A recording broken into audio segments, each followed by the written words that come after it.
Hello, everyone, and welcome to our session. It is a pleasure to present with you Avoiding the Pitfalls of Fake-quity, and I am here with members of the RSU 10 community from the Western Foothills of Maine.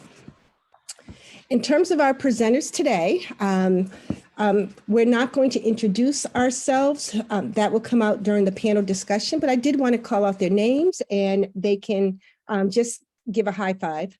We have Jill Bartash, who is currently working for the school district number 17 in Maine. Ryan Kasey, who's the principal of the Landon Middle School in Jacksonville, Florida. Thomas Danylik, principal of Mountain Valley High School located in Maine. Clarissa Fish, the director of special education, also in RSU. Kasey Flagg, the mental wellness community project manager. Jamaica Ford, an alumni of Mountain Valley High School. Cheryl Gurney, who is currently the principal of Mountain Valley Middle School. Jean Haeger, my associate with Great Schools Partnership. And my name is Christina Horner. I am the director of coaching for equity. And so the story we're about to share is really about the RSU community, but we'll just tell you in 30 seconds or less what Jean and I do. We are coaches for equity who work for Great Schools Partnership, which is a nonprofit school support organization working to redesign public education and improve learning for all students with an emphasis on equity. We're so glad that you're here with us today. And so if you could, although we can't greet you in a more personal way, we would really appreciate it if within the chat, you would tell us your name, your role within your workplace, and then also why you chose to spend your time with us today. And also, I want to let you know that I will be functioning as the moderator to help my partners at RSU 10 tell their story. And Jean will be working behind the scenes, basically keeping us on track and making sure that we don't talk too much. And also Jean will be gathering the questions. And we're really hoping to make this as interactive as we possibly can, meaning if you hear something that really resonates with you, give us a thumbs up or, even the heart emoji. If you have questions along the way, unfortunately, you won't be able to ask those directly, but we encourage you to put them in the chat. My colleague Jean will try to theme them and also interrupt us along the way. All right, so as you're putting that information in the chat, I just want to share with you the journey we're going to take in terms of our session topic today. So we're going to have a brief session just talking about the term Fakequity. That's not a term that we created. There's actually a website that talks about Fakequity, and we'll share that with you. Context matters, and so we're going to have members of the RSU community, employees and also former residents talk about life within the Western Foothills of Maine. Then we'll talk about the actual journey. And within the journey, yes, there are a lot of successes that the community experienced, but we don't want you to walk away looking at this with rose-colored glasses. So we will be sharing with you the challenges along with possible next steps. And as Jean is gathering those questions, we're going to have time at the end for questions and answers. We do have a brief list of resources for you. It's not long, but things that might be of interest to you. And then, of course, we're going to make sure that there's time for you to provide feedback, which will be useful for us, as well as the planners of Aurora. And so let's begin. And so here are our meeting invitations. And so I'm calling them meeting invitations because a lot of times we say community agreements, but we don't have time for you to agree and give your input in terms of whether or not these work for you. But for the purpose of our conversation today, we're hoping that for this hour, we're going to try to start and end on time. We're hoping that you can stay engaged, whatever that may mean for you. And accept and expect non-closure. We don't have all the answers, and we're not saying that how we did it and how the school engaged in moving more towards educational equity is the only way to do it. We're sharing a story for what worked for us. And then also we want you to make sure, as a reminder, that you use that chat feature. And so can I have a thumbs up if that sounds okay to you? Okay, thank you. All right, so I'm breezing through this because you're really not here to hear me. You're here to hear the members of the community. And so let's go ahead and get started. First of all, what is Fakequity? And again, this is not our term, but Fakequity, bottom line is when it's a bad thing to do. And it shows up when equity in your school or your department, in your community, just shows up in terms of all talk and no action. And I believe that's something that has been going on for years. And the RSU community did engage in that, but they turned things around. And for more information on Fakequity, there is actually a website called fakequity.com. All right, so of course, you really can't engage in the work of educational equity if you really don't have a clear understanding in terms of what you're talking about. And Kayla, you can go to the next slide. And so one of the first things, there were many things that the RSU community did, but they're very clear in terms of what they mean when they talk about equity. And I'll just read this out loud. This is their core belief, and it shows up in all the work that they engage in. At RSU 10, it is our collective responsibility to create and maintain a safe space for all students, families, and staff. We are committed to elevating marginalized voices in order to grow and learn and to become an anti-racist and anti-bias learning community. And this was something that they created.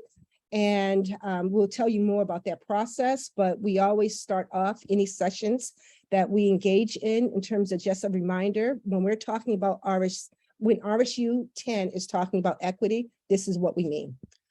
All right, so let's begin with talking about context matters. So I'm going to turn it over to Clarissa Fish, who's going to tell you a little bit about the RSU 10 community. Clarissa? Hello, thank you for joining our session. Everyone can hear me okay, I believe. My name's Clarissa Fish, and I identify as a straight, white, cisgender woman. And as you already heard, my role is the Director of Special Education in RSU 10, and I'm also on the Equity Committee. And I think you can move to the next slide. So this is where we are. If you've been to Maine, feel free to drop that in the chat. Most people will say, I've been to Portland or I've been to Bar Harbor, some of the best places to go. But the little circle there, you'll see us, we're in Western Maine, surrounded by mountains, lakes, lots of trees. But our regional school district comprises of 7 towns. And we have 6 buildings that are 3 elementary schools, a combined middle high school, a middle school, and a typical high school. And we also do have a day treatment regional program as well in another building. Our social, our SES status, we have 65%. That's the average of our families that qualify for free and reduced lunch. But we do have, I believe, 4 of our buildings that are 70 to 80% free and reduced rate. So the 65 is an average. And we also have free breakfast and lunch for all of our students because we qualify across those higher percentage buildings where everybody is able to get those meals. You can go to the next slide. Thank you. This is a picture of where we are. We would identify ourselves as very conservative, not necessarily our panel, but our community as a whole, with very little diversity. We have housing challenges, and we do have a lot of low income housing, but we have a very transient population of families also. And our primary employers are the paper mill, the forest industry, and our school district. We do have a small hospital also in our community. Here is some of our community data. And as you can see, we have some diversity, but not a lot. And this isn't the school data, but the community as a whole. And here's another graphic just showing you our medium household income, how many households we have, and we are primarily white. We do have people that work. 76% of our individuals are employed. And yep, this is interesting. Thank you. And we have a lot of challenges. We've had a lot of changes with the mill across the years, and we've had the impact of tons of mental health needs and substance abuse needs. And some of our families and students are on waiting lists for over a year for services like case management or counseling. So we have a very high-risk population.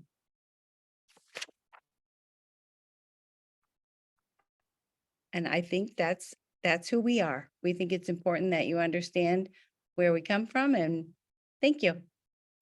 Thank you, Clarissa. Okay, so we're going to jump in and we're going to start talking about the journey.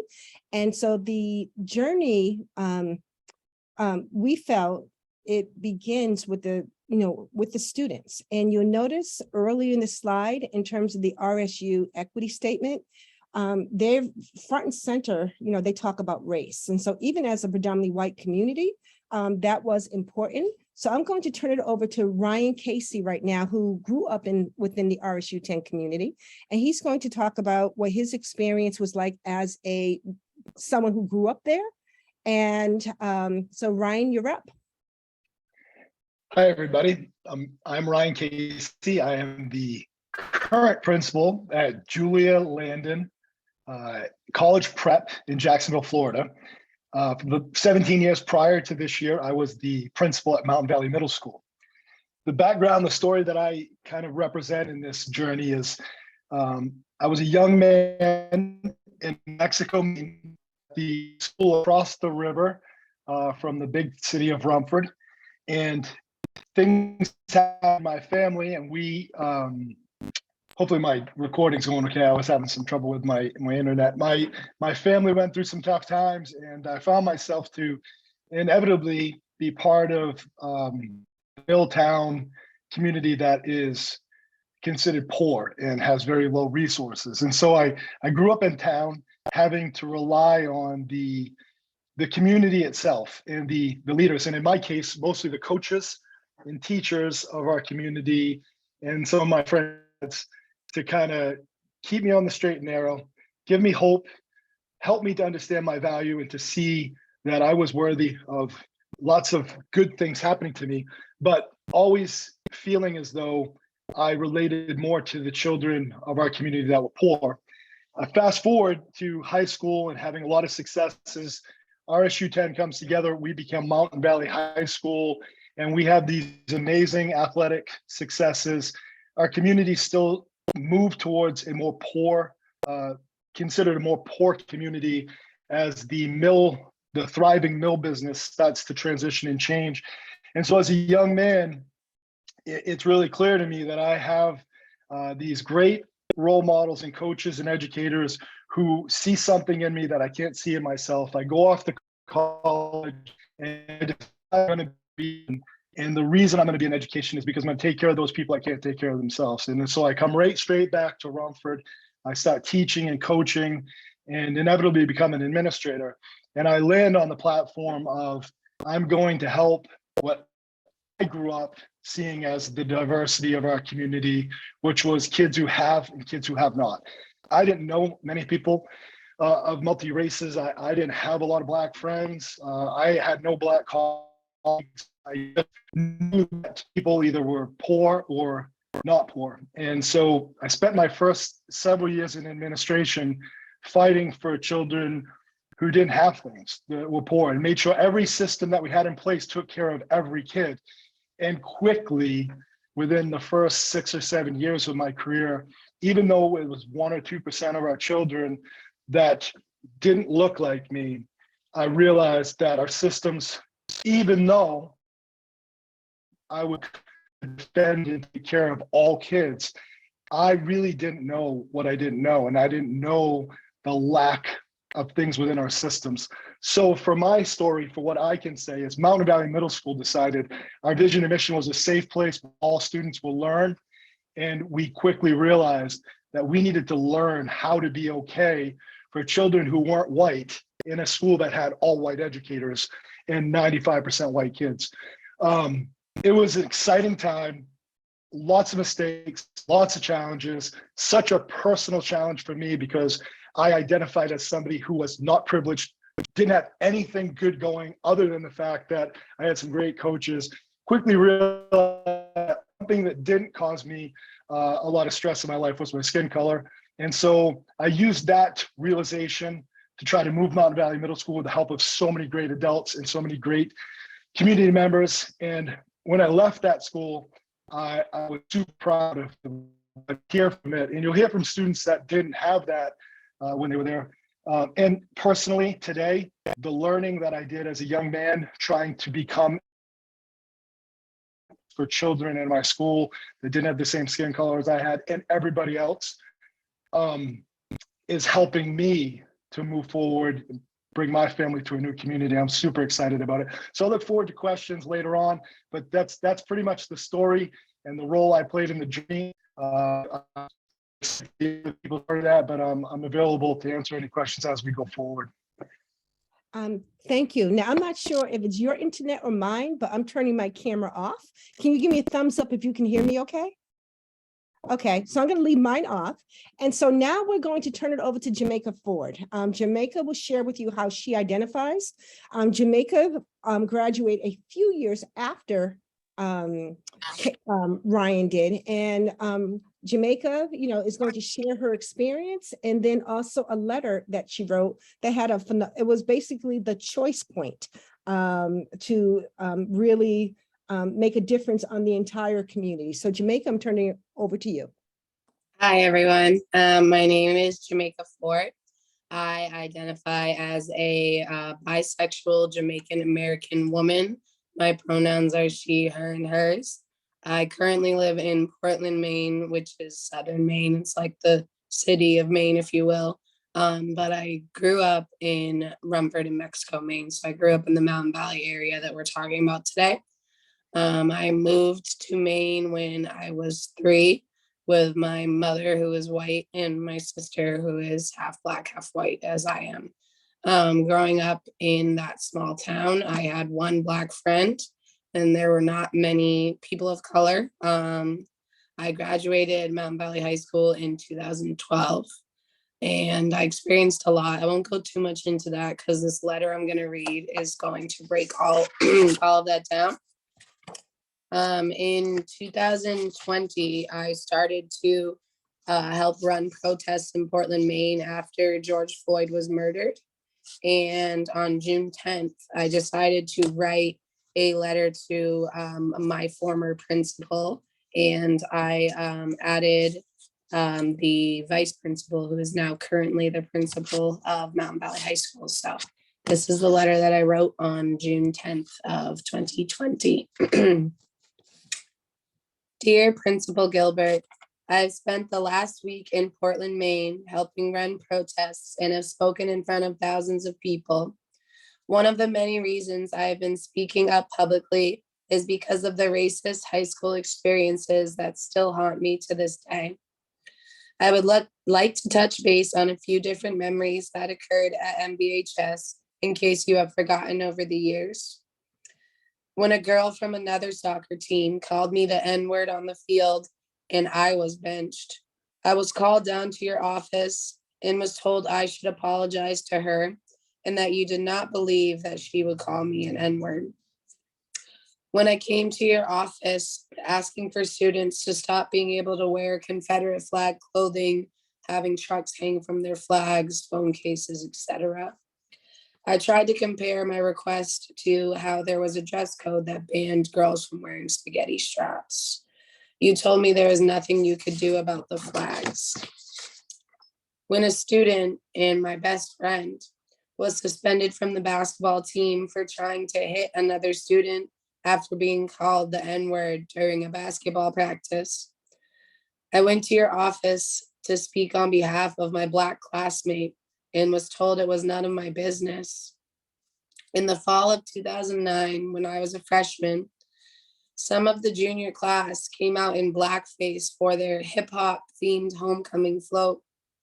No staff stopped these students, and they rode on their float through the entire town while wearing blackface. Their float was disqualified, but no students were ever talked to by the staff. You are the reason I get up in front of thousands of people in Portland, Maine, while seeing snipers pointed in my direction. Because of you, I stay out after dark, attempting to protect young Black children from the police spraying mace and rubber bullets at us. Mountain Valley High School failed to protect myself and other Black and people of color students. I am 26, and for the first time in my life, I am finally speaking my truth. I want to know how you, as a community leader, plan on preventing racist behavior in your school.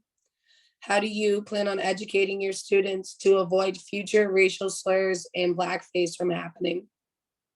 As a student, I experienced many racist interactions with your staff who are still employed to this day.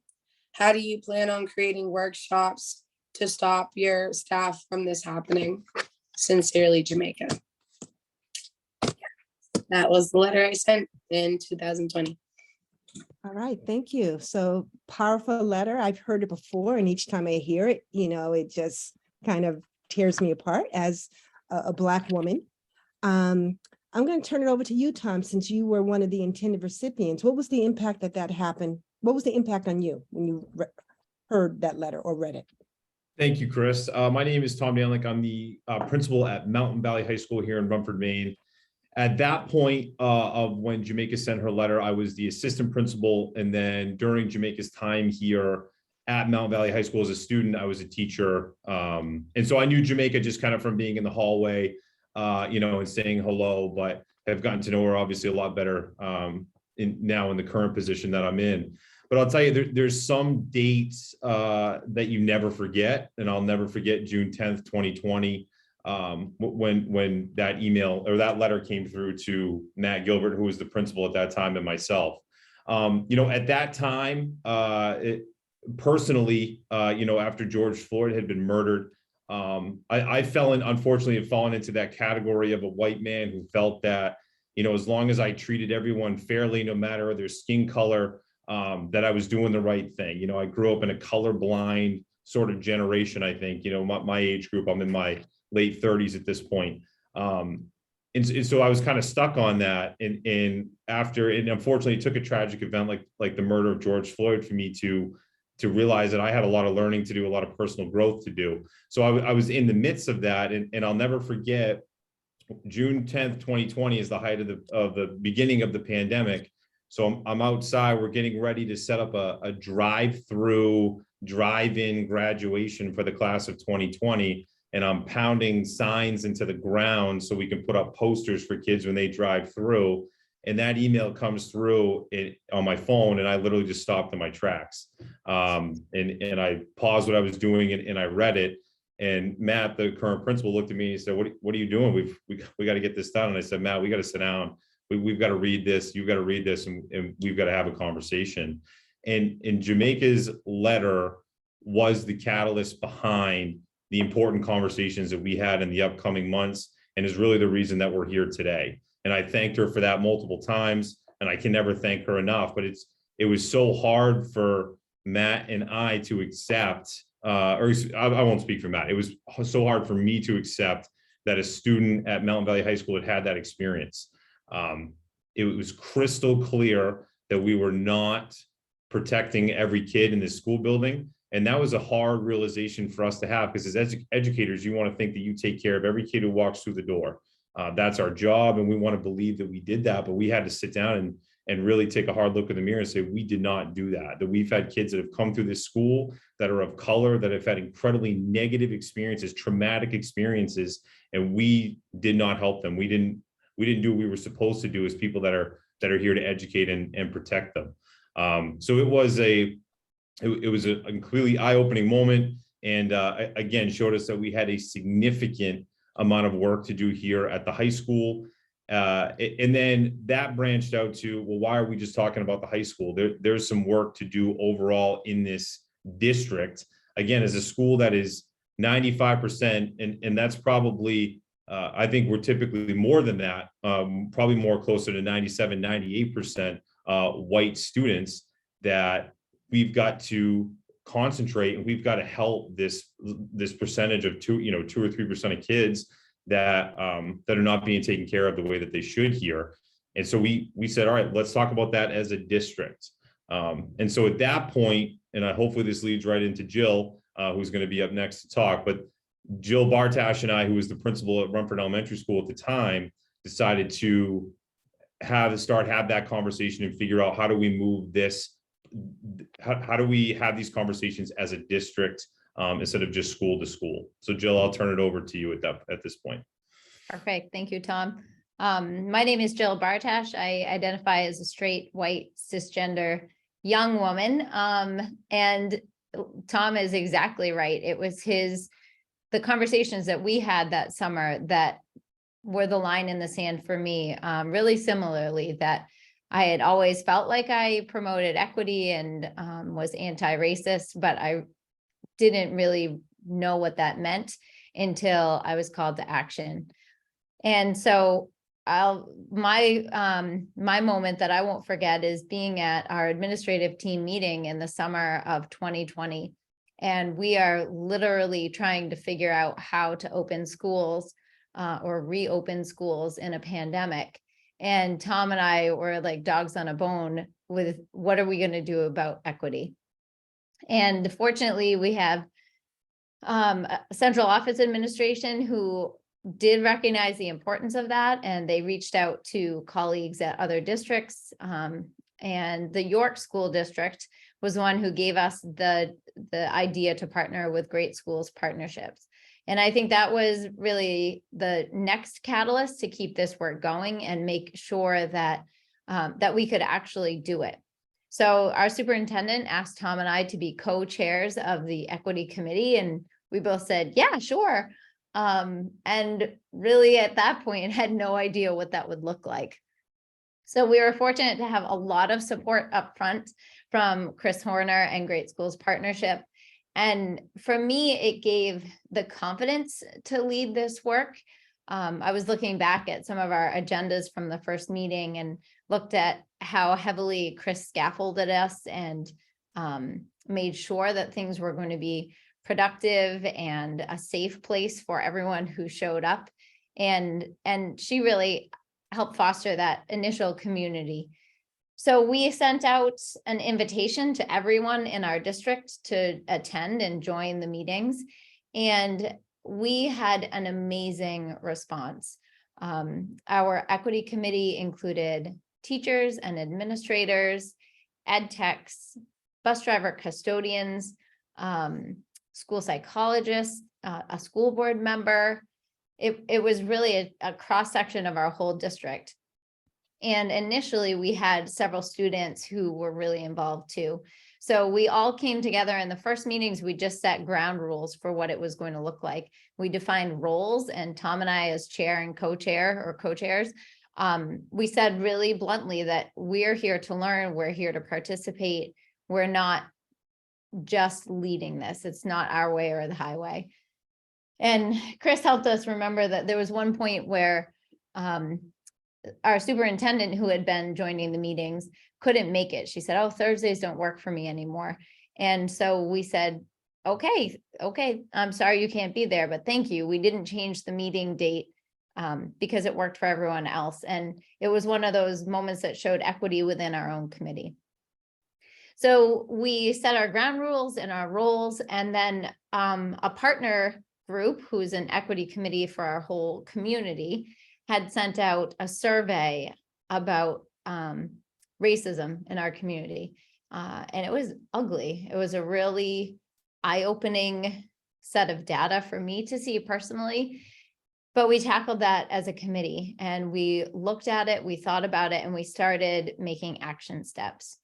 So that really kicked off the work that we did. And from there, we always had a component of our meetings where we provided professional development for us as committee members. And sometimes it was designed by the committee. Sometimes it was something from Chris or someone else.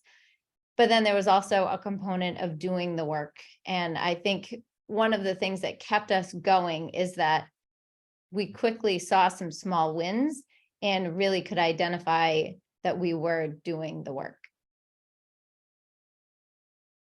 All right, thank you, Jill. And why don't we jump to talking about some of the successes? And so one thing that I'm thinking of is the Student Summit. And so there were different committees that would meet during the Equity Committee. And I think we had community engagement. I believe Student Summit was one of them. Professional development was a committee. And curriculum and instruction. And so I think now's the time to talk about the success of the Student Summit. Who's up next? Is that Ryan or is that Kasey? It's Kasey Flagg. Kasey, why don't you jump in and share your story? Thank you.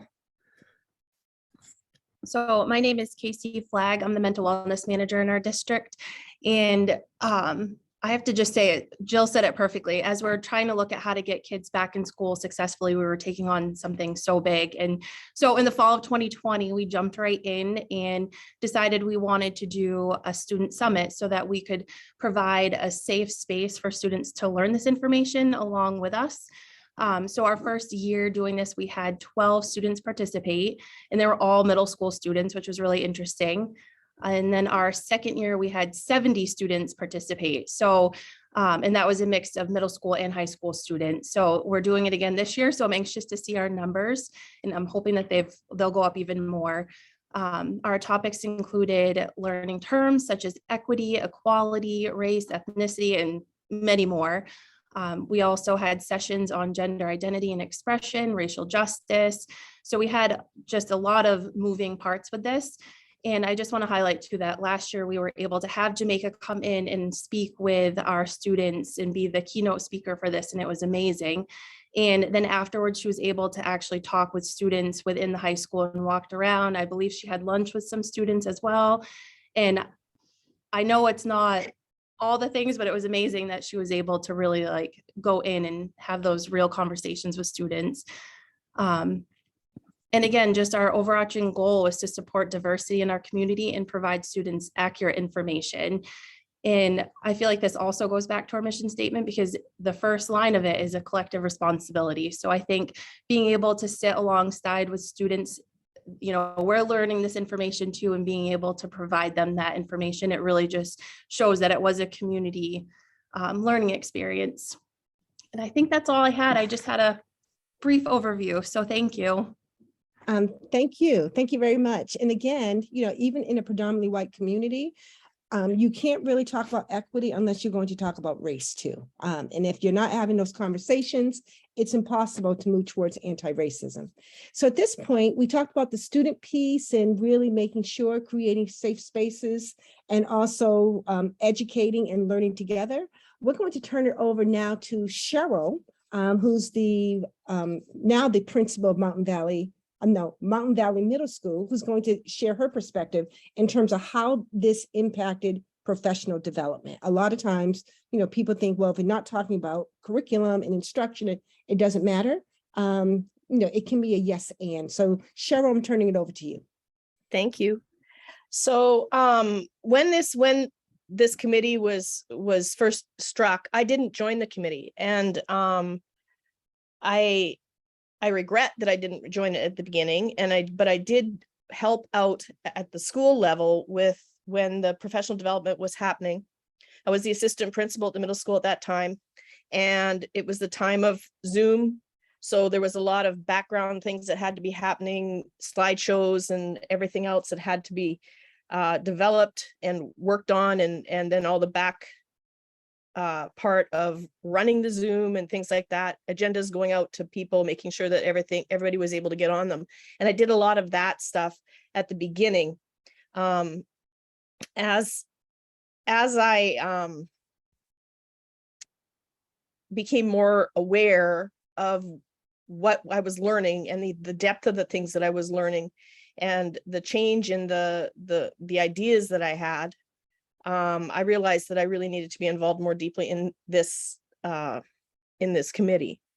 So the things that were happening in our PD was that the learning was driven by data collection and analysis. We've created action plans. We move forward with more equitable classroom, more equitable learning about the common languages that we should be using, what everything meant.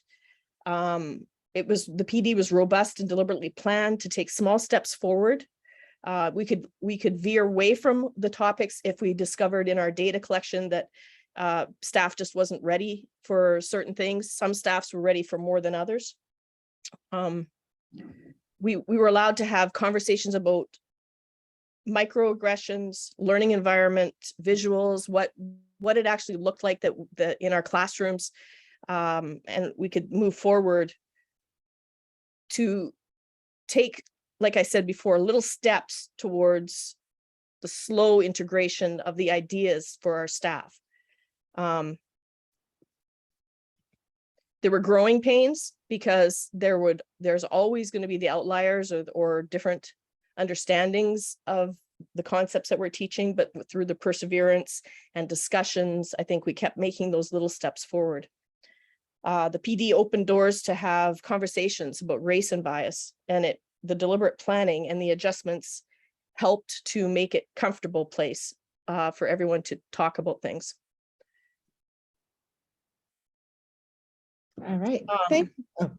Thank you. No. I want to touch. There's something on the slide that says the power of ouch, and I know everyone within the RSU community will know what that means. But to help the other 50, 60 people, can you talk about what the power of ouch is and how that relates to the anti-bias and anti-racism?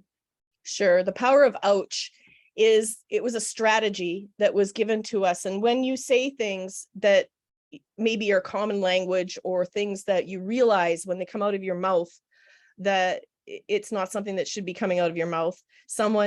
We made our community a place where someone can say to us, ouch. And then it's a warning to us. Oh, I made a mistake. I didn't mean to say that, but it's a way to call somebody on a euphemism or something that shouldn't have been said in our language. Thank you. Thank you so much. Okay, Clarissa, why don't we talk about, some of the work with the board? So we talked about work with students, we talked about work with educators in the building, but the school board sets policy. What did some of this work look like with them? So we had some professional development that we did a first session with it being like a hybrid.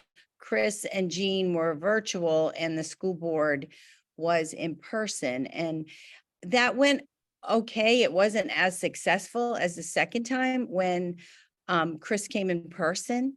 It was really easy in that virtual setting to avoid conversations or not delve deep into it. People were really uncomfortable, which we kept sharing with them was normal. But I really have to say the second time was something to celebrate about. I think the initial information they got in the first one broke the ice, but the second one was when people could really form some relationships and really talk. And we've always thanked Chris for making it so comfortable and open so people could really start having those deep conversations that we really were not having at all at the school board level, and certainly not at the district level, consistently making that just the practice and what we do now. So we are going to move forward and do some more in-person training. And I think it's critical that that group of individuals is right in the middle of this work. All right, thank you. Okay, so I think we touched upon some of the challenges, and I see questions in the chat and the RSU team is answering. So I think that's actually a good strategy because we're not going to get to everything. But let's leave it open. What were some of the other challenges from the panel that you all experienced?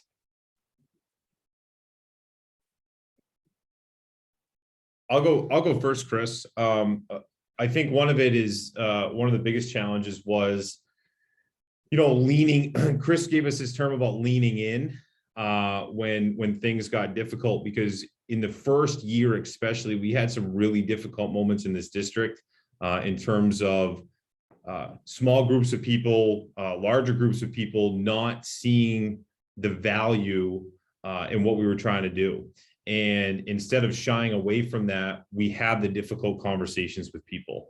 And because they were a necessary part of the process, because as much as it's hard for us to admit, there were people who thought, why are we doing this? Why are we taking time to learn about educational equity or racial equity? Why are we taking time to learn about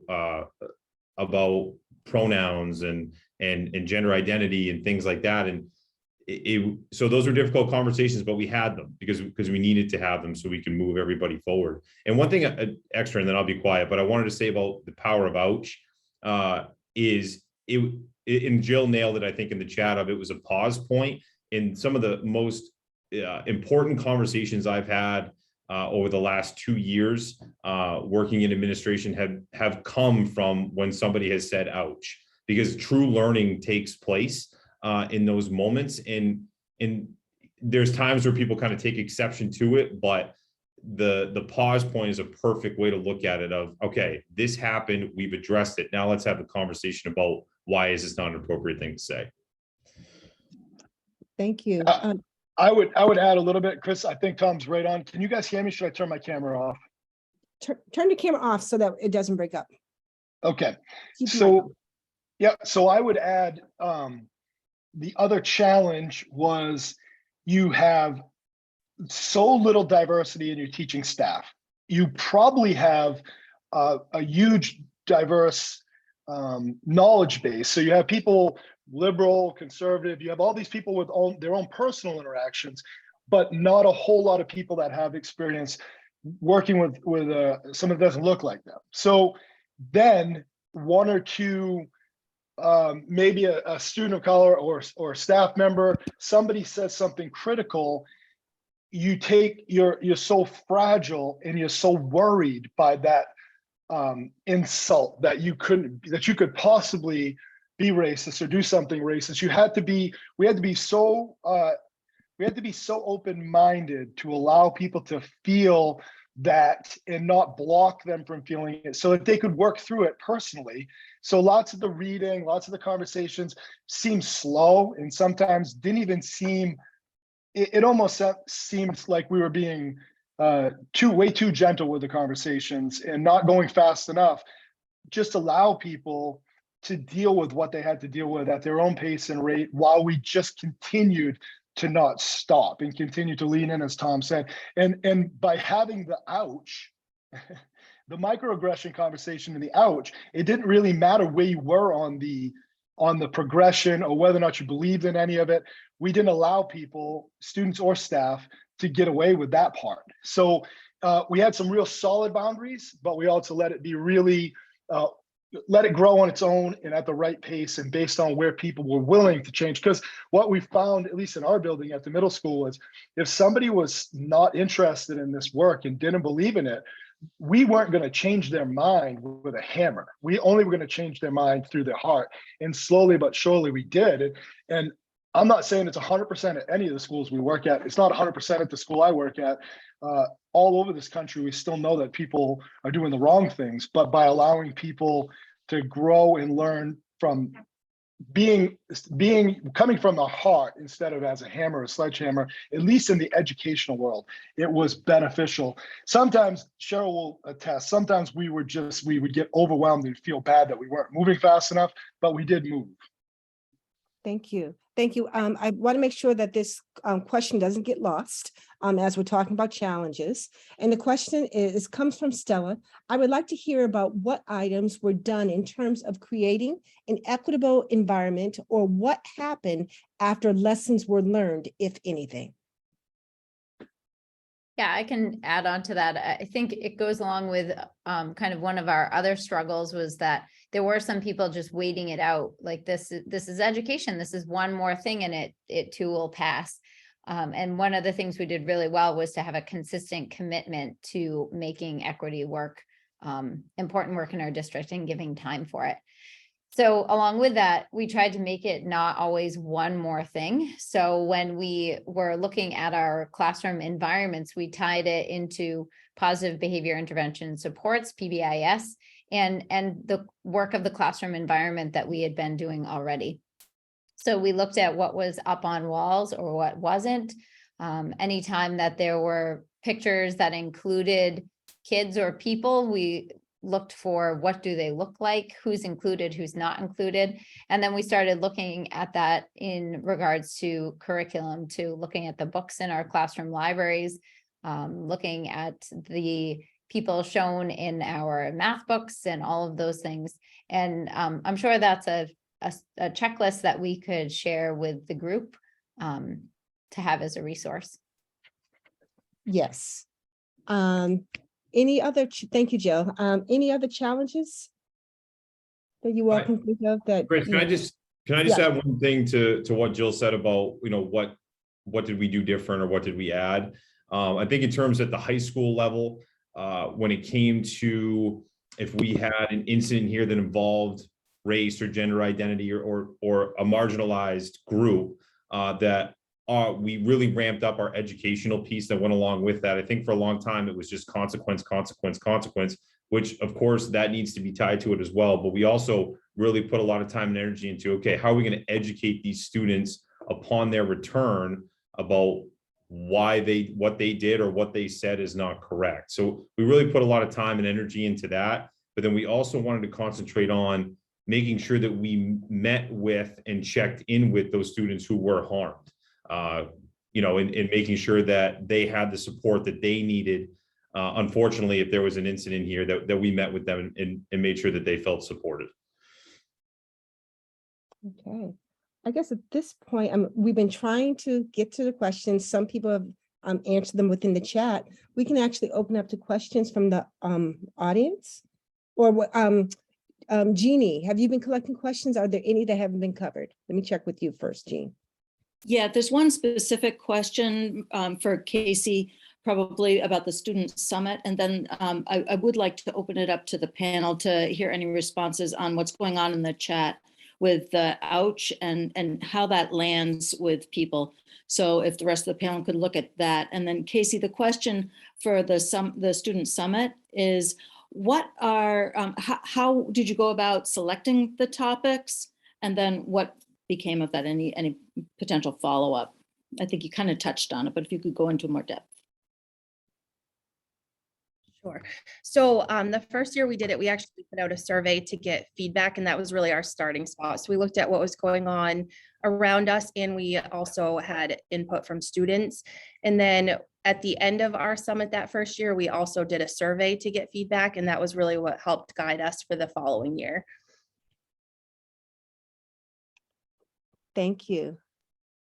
So I hope, Heather, does that, I think that answers your question, hopefully. And so then there's a little great thoughtful conversation going on in the chat about using the word ouch and how that lands. And, I think from what I've observed in the RSU 10 community, it's what happens after someone says ouch, that it can't be used as a power play or leverage or judgment. That's come up in equity committees, but equity committee meetings. But I'm curious if there's anyone on the panel who would be able to respond to anything that's come up in the chat about your experience using the word ouch.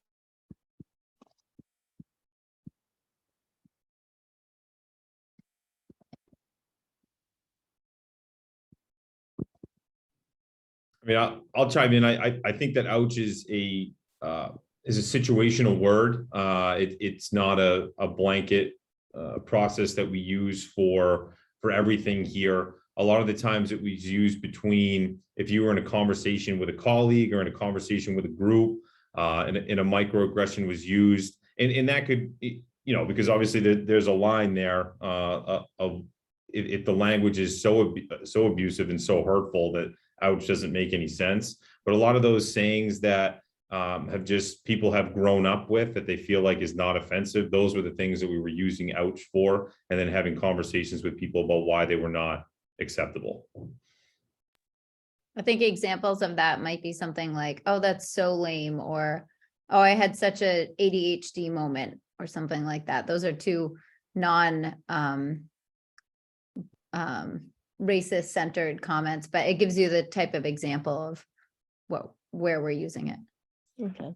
All right. I think for myself, I think I ouched myself.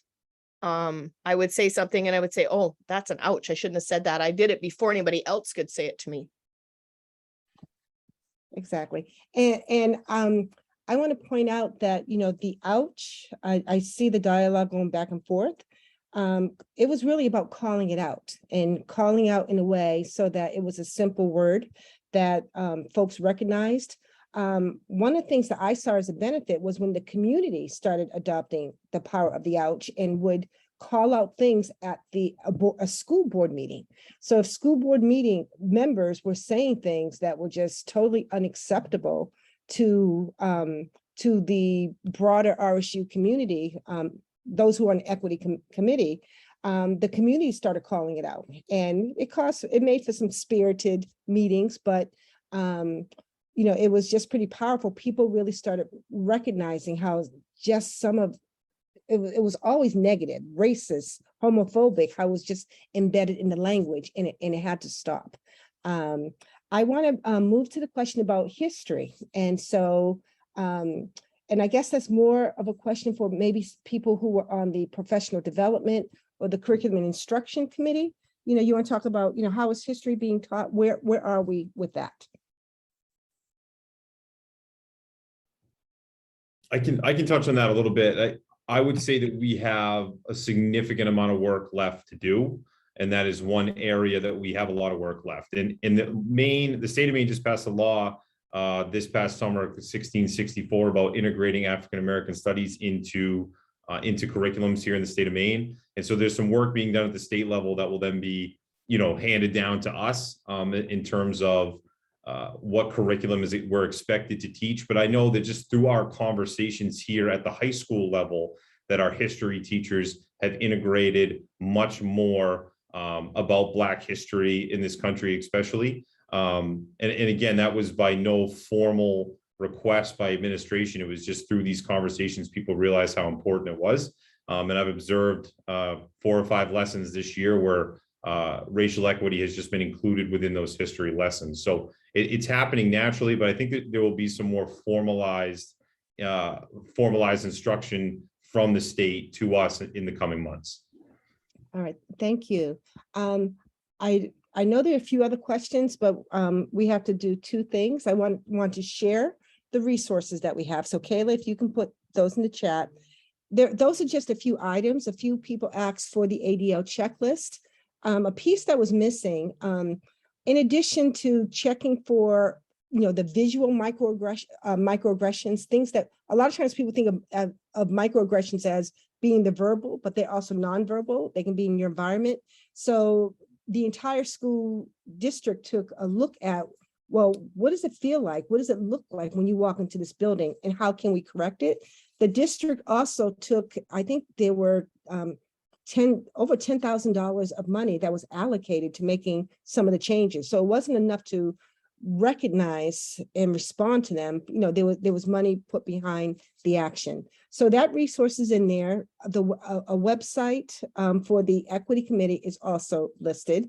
I've also provided you with, if you have questions, you want to speak to one of the, I think I only put 3 contact people. I put Tom, Clarissa, and also Cheryl, who are the co-chairs of the equity committee.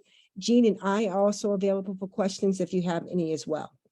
One last thing I want to say, and because I have to make sure I leave enough time for the feedback form, I want to end with this quote: "Equity isn't a destination, but an unwavering commitment to a journey. It can be easy to focus on where we hope to land and lose sight of the deliberate daily actions that constitute the process." So again, we don't want to say like, you know, we've arrived. It's a journey. To be honest, we're just beginning year 3 of being very intentional about equity. And so we completed 2 years. It's part of the process. A lot more work to do. And the reality is the district knows that the work will never be done.